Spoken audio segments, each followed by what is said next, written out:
There's this one question that obsesses me.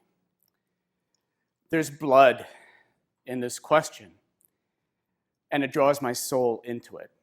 It's a question that came to me over the past 7 years or so as I started to meet women who had been trafficked into prostitution and work with them and with their allies. How is it that people who might well be crushed by suffering, people who have endured the worst things imaginable, are able to push through the pain, resist everything in their lives and in our culture that would obliterate them, grow rich in empathy, and become agents of emancipation? Instead of breaking or breaking bad, they break good and become witnesses to the fact that it is a beautiful thing to be human. You're about to see a painting that attests to the truth of this. A painting of a woman who stopped a man from committing genocide against her own people. The painting tells a story in its own right. We'll get to that. But the painting has a backstory to tell that captures the mystery of the adamant persistence of human dignity. The first thing to notice is that the artist does not give her the face of a victim. The vigilance in her eyes, the way she sets her chin and mouth, bares her jaw, draw us to the moment of her terrible victory, her act of sacred power.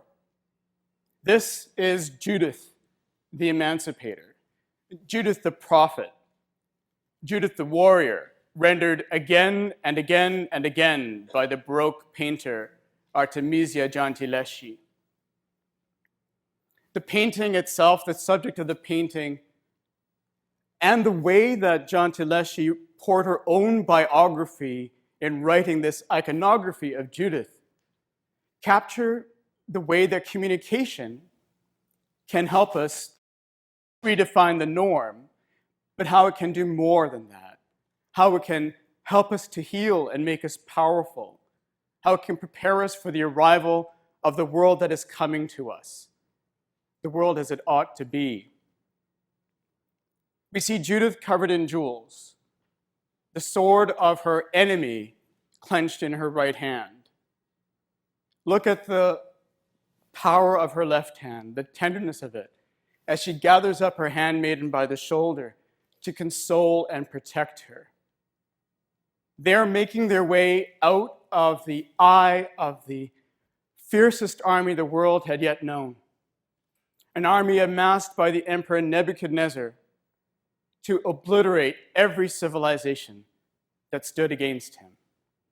The emperor did not himself command this army. He thought himself a god. And so instead, he vested his general Holofernes with the power to rain down his wrath upon the world in a multitude of genocides. Holofernes encamped at the gates of Israel, besieging and entombing Judith's people. We see the eternal recurrence of this moment from the Bronze Age to our own age, the homeland of a people converted as a whole into a concentration camp, a killing field. Their food, water, exhausted. Their prayers, sackcloth, and sacrifices rebuffed. Judith's people resigned themselves to death. The elders, believing their God silent and unmerciful, resigned themselves to open the gates and leave their race to the mercy of Holofernes. Judith had a different plan. She came out of mourning, and to use the word her book takes up repeatedly to describe her, perfumed, dressed, and bejeweled herself to beguile anyone who would look upon her. She dressed to conquer. With her handmaiden, in the teeth of the weaponized famine that was crushing their people, they gathered up a movable feast and placed it in a food sack. Then they went to the elders and had the gates opened for them. And together, these two women passed by the soldiers, and the engines of war that were poised to render their people to ashes, straight to the palace tent of Holofernes himself. Well, Holofernes was beguiled when he saw Judith, and became even more so as she dined with him in his tent. For one moment, he had second thoughts about destroying a race that could produce someone of her nobility. He drank heavily and drank some more until he fell into a comatose sleep.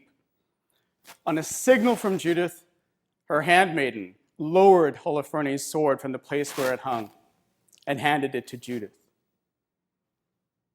The handmaiden took hold of Holofernes' head by the braid of his hair, exposing his neck, laying him out like a sacrificial bull.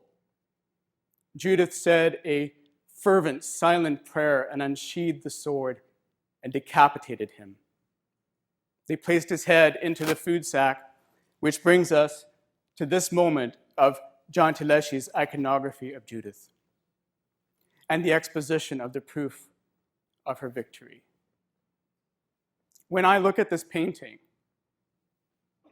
I see the faces of friends of mine who have been beaten, raped in cars and in alleyways and in brothels in our city through the years of their prostitution.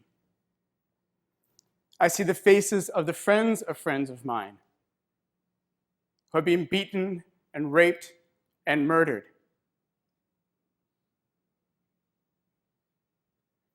The violence that is inherent in prostitution is there, as our courts have ruled at every level, because I'm implicated in it. The violence is inherent in prostitution because our phallocentric politics and culture would construct me as a man to reduce prostituted girls, youth, and women as though they were nothing more than the bare life receptacles of my sex, as though there is nothing more to me than the rapacious brutality our culture gives to my sex. I used to believe firmly that the way to deal with this violence that the courts have said is inextricable from prostitution, is to give prostituted girls, youth, and women the tools they need to make themselves safer. If the police were better trained to protect them and respect them, if they were no longer relegated to the most dangerous corners of our cities, if they were able to form collectives to advocate for each other and protect each other, then the beatings, rape, and murder would not stop, but there would be fewer victims. But then I started to meet women who demanded more of me. Some of these women were prostituted at the ages of 11 and 13. I see in the face of Judith, the face of the Aboriginal women and the Asian women who for 7 years have taught me what it means to be subjected to the perpetual degradation, the girlfriend experience, the rough trade experience, and this apartheid of sexualized violence. I started to see how men who considered themselves to be good buy sex from single mothers desperate to pay their rent or to send their kids to bed with a meal. I started to see how men who considered the power to buy sex as a rite of passage, a right that belongs to them as men, buy sex from girls, youth, and women relegated to the margins of our society, rejected and dehumanized. One of these men was the varsity jock who beat Nicole Parisienne to death in a brothel not far from here, even though she had a panic button near at hand. There are men who buy sex from kids because they look like kids. Men who would look the other way if they knew that their victim was a victim of human trafficking. Knowing all of this, hearing the testimony of my friends, I could have looked the other way. I could have responded like Holofernes, admiring their nobility, their strength in adversity, while neglecting to recognize that I have a role to play in stopping the genocide. But something else happened to me, and I think like all the big things in life, it wasn't a change that I actually chose, it chose me. I started to see how I am implicated in a culture that, more often than not, and we've seen it in an abundance this week, covers for men's violence against women, as though this violence is a sexual preference, a human right. I started to see how the claims these men make about what it means to be a man make claims upon me, upon my manhood, claims that I repudiate. In order to stop the violence inherent in prostitution, you have to man up and stop the men. Artemisia Gentileschi, at around the year 1612, was raped repeatedly by an artist named Tassi, whom her father hired to teach her to paint perspective. Tassi was able to rape her and rape her repeatedly because her own nursemaid, a woman named Tutsia, colluded with the rapist and allowed it to happen. When you see the tenderness of Judith's left hand, the way she gathers up her handmaid to console and protect her, what you're seeing is the opposite of what Gentileschi herself experienced. Her call to solidarity and nurturing among women when in fact she had known only odious betrayal.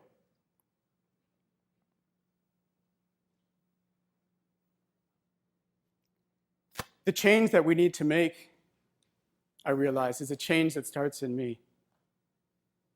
At trial, Tassi argued variously that his intention was to marry Gentileschi, and that Gentileschi was by no means a stranger to the company of men. Exactly what we hear in courts today. She wanted it and deserved it. In order to compel her to answer Tassi's defense, the court ordered Gentileschi to be tortured publicly in front of her rapist. These ministrations of the court involved the application of thumbscrews to her hands. "Here is the marriage ring you give me," she exclaimed. "These are the promises." By this painting, Judith and her handmaiden, we have Gentileschi's answer to Tassi and his attempt to make her the subhuman receptacle of his violence. We have her answer to Tutsia's collusion with him and her perjury at trial. We have her answer to the court that ordered her judicial vivisection. Almost half a millennium later, we see it here. Her prophetic declaration that the violence, betrayal, and injustice that conspire against our human dignity cannot have the last word on us. A prophetic invocation of our power to grow rich in empathy together, especially in the face of outrageous peril. Her prophetic exhortation that we move past the ideologies and hatreds and inequalities that divide us to become together the builders of a new civilization. I see among you the faces of people who have suffered the same forms of violence Gentileschi suffered, at the hands of men, at the hands of our culture, at the hands of our courts. And I see in you the faces of people who are giving everything you have to work out the meaning of human dignity in sidewalks and in coffee shops, in rape relief shelters, parliamentary hearings, the chat room media and blogs. I see among you people who have yourselves mapped out the flesh of this violence and attest to the fact that the violence cannot have a final say on us. I recognize that in this city, as a proof of how deep the stain of colonialism runs, we may never come to agreement on what form, if any, Canada's laws on prostitution should take. There is a rupture that is profound and painful. But working its way through the texture of our differences, with like the tenderness of Judith's hand on the shoulder of her handmaiden. I see in your perseverance and in the perseverance of the most vulnerable people among us, people who have come through slaughter and triumphed, proof that it is a beautiful thing to be human. This is what you are, what emancipation looks like. This is how I learned to be an emancipator and found myself as a man. Thank you.